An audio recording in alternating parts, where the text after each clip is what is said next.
A to Z life में आज एक कहानी सुनते हैं।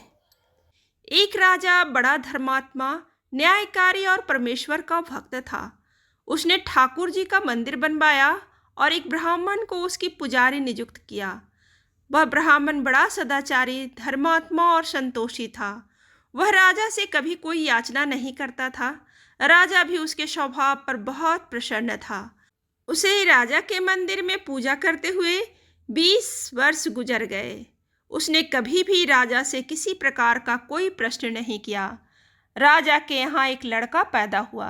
राजा ने उसे पढ़ा लिखा कर विद्वान बनाया और बड़ा होने पर उसकी शादी एक सुंदर राजकन्या के साथ कर दी। शादी करके जिस दिन राजकन्या को अपने राजमहल में लाया, उस रात्रि में राजकुमारी को नींद नहीं आई। वह इधर उधर घूमने लगी। जब वो अपने पति के पलंग के पास आई तो क्या देखती है कि एक हीरे जवाहरात जड़ित मूठे वाली एक तलवार पड़ी है। जब उस राजकन्या ने देखने के लिए वह तलवार मयान से बाहर निकाली, वह तीक्ष्ण धार वाली और बिजली के समान प्रकाश वाली तलवार देखकर वह डर गई। वह डर के मारे उसके हाथ से तलवार गिर पड़ी और राजकुमार की गर्दन पर जा लगी। राजकुमार का सिर कट गया और वह मर गया। राजकन्या पति के मरने का बहुत शोक करने लगी। उसने परमेश्वर से प्रार्थना की, हे प्रभु, मुझसे अचानक यह पाप कैसे हो गया? पति की मृत्यु मेरे ही हाथों हो गई। आप तो जानते ही हैं, परंतु सभा में मैं सत्य न कहूँगी, क्योंकि इससे मेरे माता पिता और सास ससुर को कलंक लगेगा तथा इस बात पर कोई विश्वास भी न करेगा। प्रातःकाल में जब पुजारी कुएं पर स्नान करने आया तो राजकन्या ने उसको देखकर विलाप करना शुरू किया और इस प्रकार कहने लगी, मेरे पति को कोई मार गया। लोग इकट्ठे हो गए और राजा साहब आकर पूछने लगे, किसने मारा है? वह कहने लगी, मैं जानती तो नहीं कि कौन था, परंतु उसे ठाकुर जी के मंदिर में जाते देखा था। राजा समेत सब लोग ठाकुर जी के मंदिर में आए तो ब्राह्मण को पूजा करते हुए देखा। उन्होंने उसको पकड़ लिया और पूछा, तूने राजकुमार को क्यों मारा? ब्राह्मण ने कहा, मैंने राजकुमार को नहीं मारा। मैंने तो उनका राजमहल भी नहीं देखा है। इसमें ईश्वर साक्षी है, बिना देखे किसी पर अपराध का दोष लगाना ठीक नहीं। ब्राह्मण की तो कोई बात ही नहीं सुनता था। कोई कुछ कहता तो कोई कुछ। राजा के दिल में बार बार विचार आता था कि यह ब्राह्मण निर्दोष है, परंतु बहुतों के कहने पर राजा ने ब्राह्मण से कहा, मैं तुम्हें प्राणदंड तो नहीं देता, लेकिन जिस हाथ से तुमने मेरे पुत्र को तलवार से मारा है, तेरा वह का हाथ काटने का आदेश देता हूँ। ऐसा कहकर राजा ने उसका हाथ कटवा दिया। इस पर ब्राह्मण बड़ा दुखी हुआ और राजा को अधर्मी जानकर उस देश को छोड़कर चला गया। वहाँ वह खोज करने लगा कि कोई विद्वान ज्योतिषी मिले तो बिना किसी अपराध हाथ कटने का कारण उससे पूछूं। किसी ने उसे बताया कि काशी में एक विद्वान ज्योतिषी रहते हैं। तब वह उनके घर पहुंचा। ज्योतिषी कहीं बाहर गए हुए थे। उसने उनकी धर्मपत्नी से पूछा, माता जी, आपके पति ज्योतिषी जी महाराज कहाँ गए हैं? तब उस स्त्री ने अपने मुख से अयोग्य असह्य दुर्वचन कहे, जिनको सुनकर वह ब्राह्मण हैरान हुआ और मन ही मन कहने लगा, मैं तो अपना हाथ कटने का कारण पूछने आया था, परंतु अब इनका ही हाल पहले पूछूंगा। इतने में ज्योतिषी आ गए।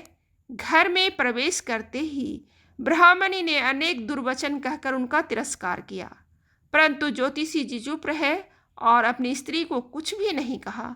तदंतर वे अपने गद्दी पर आ बैठे। ब्राह्मण को देखकर ज्योतिषी ने उनसे कहा, कहिए ब्राह्मण देवता, कैसे आना हुआ? आया तो था अपने बारे में पूछने के लिए, परंतु पहले आप अपना हाल बताइए कि आपकी पत्नी अपनी जुबान से आपका इतना तिरस्कार क्यों करती है, जो किसी से भी नहीं सहा जाता और आप सहन कर लेते हैं। इसका कारण क्या है? यह मेरी स्त्री नहीं है, मेरा कर्म है। दुनिया में जिसको भी देखते हो, अर्थात भाई, पुत्र, शिष्य, पिता, गुरु, संबंधी, जो कुछ भी है, सब अपना कर्म ही है। यह स्त्री नहीं, मेरा किया हुआ कर्म ही है और यह भोगे बिना कटेगा नहीं। अपना किया हुआ जो भी शुभ अशुभ कर्म है वह अवश्य ही भोगना पड़ता है। बिना भोगे तो सैकड़ों करोड़ों कल्पों के गुजरने पर भी कर्म नहीं टल सकता। इसलिए मैं अपने कर्म खुशी से भोग रहा हूँ और अपनी स्त्री की ताड़ना भी नहीं करता, क्योंकि आगे इस कर्म का फल न भोगना पड़े। महाराज, आपने क्या कर्म किया था? सुनिए। पूर्व जन्म में मैं कौवा था और मेरी स्त्री गधी थी। इसकी पीठ पर फोड़ा था और फोड़े की पीड़ा से यह बड़ी दुखी थी और कमजोर भी हो गई थी। मेरा स्वभाव बड़ा दुष्ट था, इसलिए मैं इसके फोड़े में चोंच मारकर इसे ज़्यादा दुखी करता था। जब दर्द के कारण वह कूदती थी तो इसकी फजीहत देखकर मैं खुश होता था। मेरे डर के कारण यह सहसा बाहर नहीं निकलती थी कि अंतिम मैं इसको ढूंढता फिरता था। वह जहाँ भी मिले इसे वहीं पर दुखी करता था।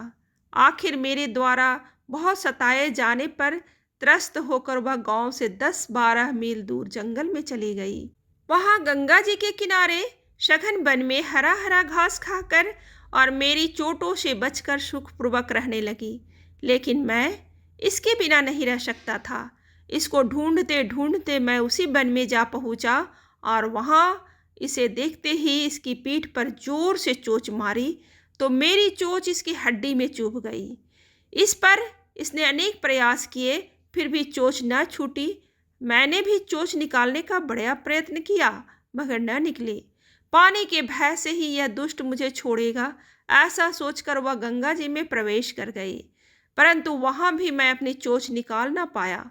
आखिर में यह बड़े प्रवाह में प्रवेश कर गई। गंगा का प्रवाह तेज होने के कारण हम दोनों बह गए और बीच में ही मर गए।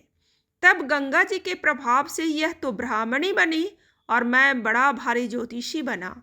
अब वही स्त्री जो मेरे मरण पर्यंत अपने मुख से गाली निकालकर मुझे दुख देगी और मैं भी अपने पूर्व कर्मों का फल समझकर सहन करता रहूँगा। इसका दोष नहीं मानूंगा, क्योंकि यह किसी किए हुए कर्म का ही फल है, इसलिए मैं शांत रहता हूँ। अब अपना प्रश्न पूछो। ब्राह्मण ने अपना सब समाचार सुनाया और पूछा, अधर्मी राजा ने मुझ निरपराध का हाथ क्यों कटवाया? ज्योतिषी, राजा ने आपका हाथ नहीं कटवाया, आपके कर्म ने ही आपका हाथ कटवाया है। किस प्रकार? पूर्व जन्म में आप एक तपस्वी थे और राजकन्या गौ थी तथा राजकुमार कसाई था। वह कसाई जब गौ को मारने लगा तब गौ बेचारी जान बचाकर आपके सामने से जंगल में भाग गई। पीछे से कसाई आया और आपसे पूछा, किधर कोई गाय तो गया नहीं है? अपने प्रण कर रखा था कि मैं झूठ नहीं बोलूँगा, अतः जिस तरफ गौ गई थी उस तरफ आपने हाथ से इशारा किया तो उस कसाई ने जाकर गौ को मार डाला। गंगा के किनारे वह उसकी चमड़ी निकाल रहा था, इतने में ही उस जंगल में शेर आया और गौ एवं कसाई दोनों को खाकर गंगा के किनारे छोड़ दिया। बाद में उनकी हड्डियां गंगा जी में ही बह गई।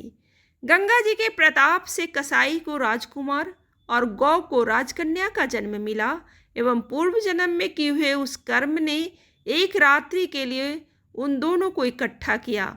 क्योंकि कसाई ने गौ को हंसिए से मारा था, इसी कारण राजकन्या के हाथों अनायास ही तलवार गिरने से राजकुमार का सिर कट गया और वह मर गया।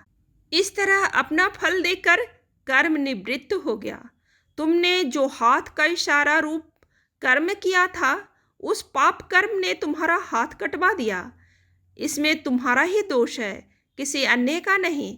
ऐसा निश्चय कर सुखपूर्वक रहो, कर्म फल का भोग टलता नहीं।